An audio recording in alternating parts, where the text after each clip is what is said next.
Good evening. This is Akashvani. I am VC Pramod with the news at 9.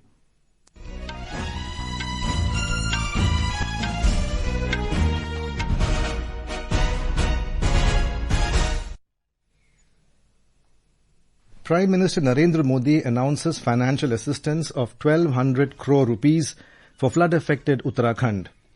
Assesses damage caused by cloudbursts, rains and landslides in affected areas during review meeting in Dehradun.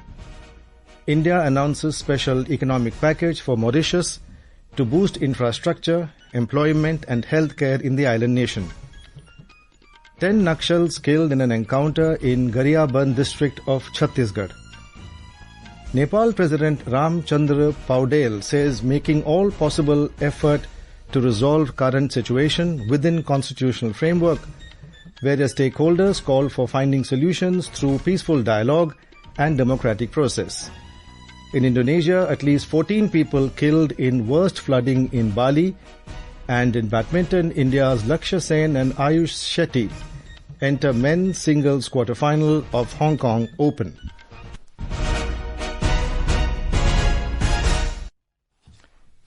Prime Minister Narendra Modi has announced financial assistance of 1,200 crore rupees for Uttarakhand. Chairing a high-level meeting in Dehradun today, Mr. Modi reviewed the relief and rehabilitation efforts in the disaster-affected areas of the state. He also announced an ex gratia amount of 2 lakh rupees for the families of the deceased and 50,000 rupees for those seriously injured. The Prime Minister emphasized the need for a multi-dimensional approach to help the affected regions and their people. This will include reconstruction of houses under the Pradhan Mantri Awas Yojana, restoration of...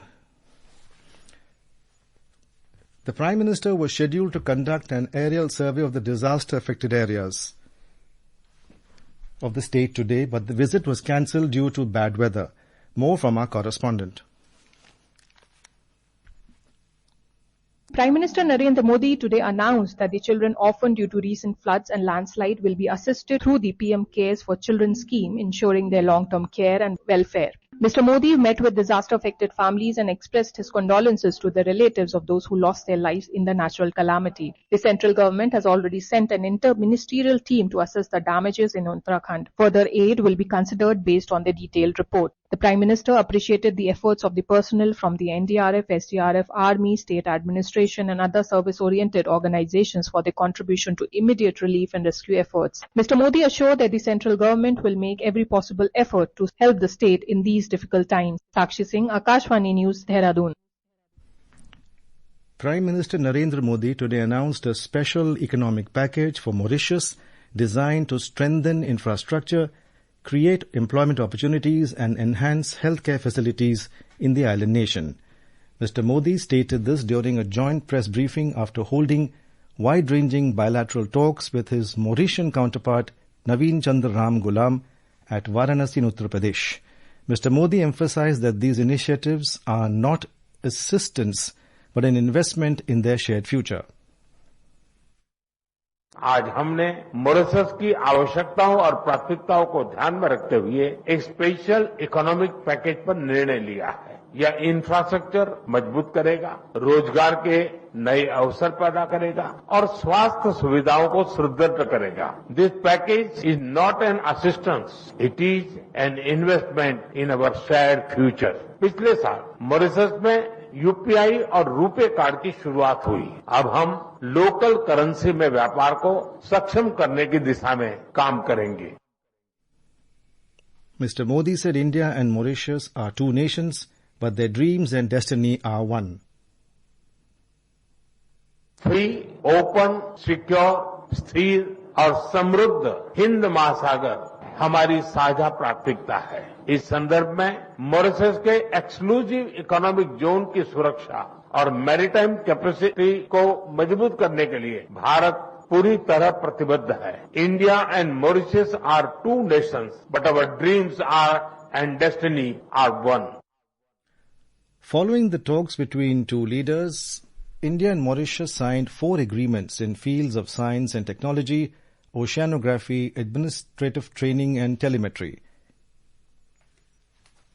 Briefing the media this afternoon, Foreign Secretary Vikram Misri said India and Mauritius are working together to address challenges related to maritime security, piracy and drug trafficking as two neighbours in a very important maritime neighbourhood.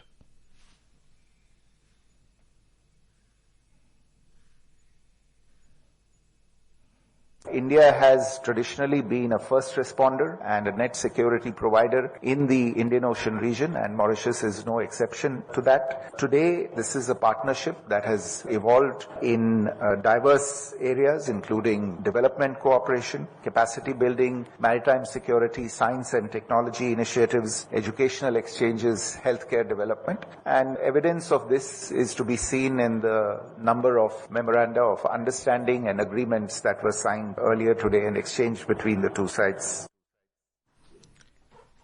Union Minister India of Road Transport traditionally Highways Nitin Gadkari today hailed the sugar industry, calling it the backbone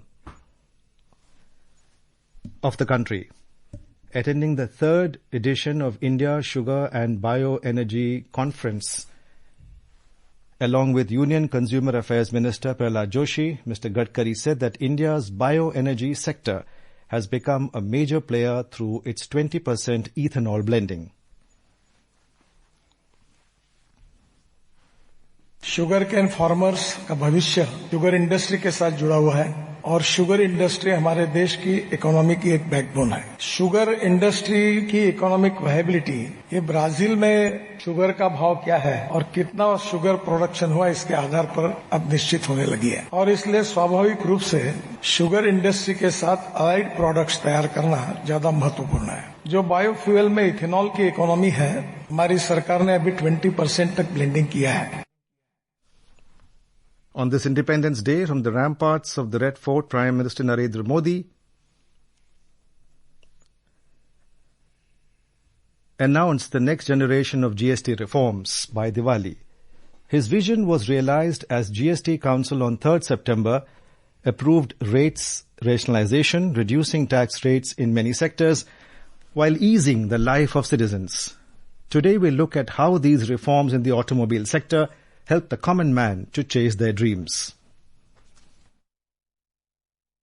The next generation GST reforms will bring big relief to the automobile sector and common man. Buying a car, bike or tractor will now become easier and lighter on their pocket. The tax on two-wheelers with engines below 350cc has been reduced from 28% to 18%. The tax on tractors below 1800cc has been brought down from 12% to just 5%. While for buses, trucks, three-wheelers and auto parts, GST has been slashed down to 18%, making transport and repairs more affordable. Electric vehicles continue to enjoy the lowest tax rate of 5%, which is a move that encourages people to shift towards clean and green mobility. Talking exclusively to Akashvani News, Harsh Gupta, a resident of Varanasi in Uttar Pradesh, described the new GST reforms as a Diwali gift. GST कम होने के कारण मैं भी अब गाड़ी ले सकता हूँ। सरकार जीएसटी कम कर रही है, अभी धीरे धीरे लाभ मिलेगा। जीएसटी कम होने के बाद सरकार अच्छा काम कर रही है।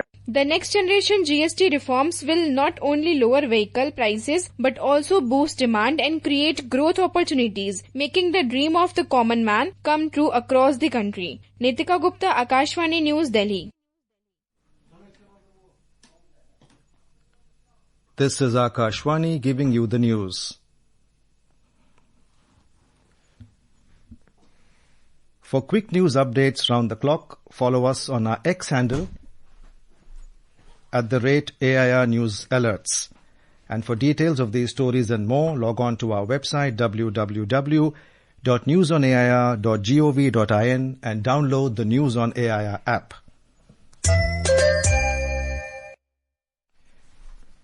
In Chhattisgarh, 10 Maoists have been killed in an encounter with security forces today. Among those killed is a commander of the Maoist organization. More details from our Raipur correspondent.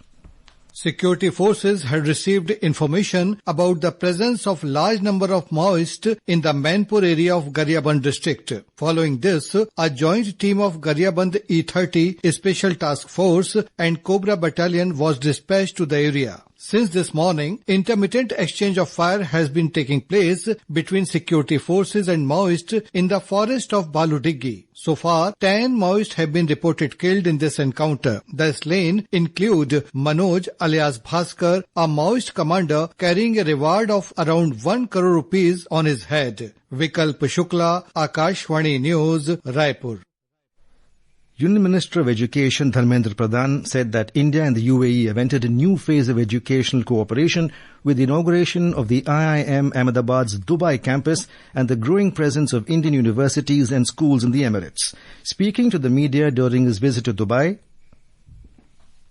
today will be remembered as a very memorable day for UAE-India relationship because 1.5 years ago, the leadership of UAE requested for a campus of IIM Ahmedabad in Dubai. Prime Minister Narendra Modi accepted their suggestion. Today is the day. We all are very happy and very enthusiastic about the inauguration of IIM Ahmedabad and Dubai Education City.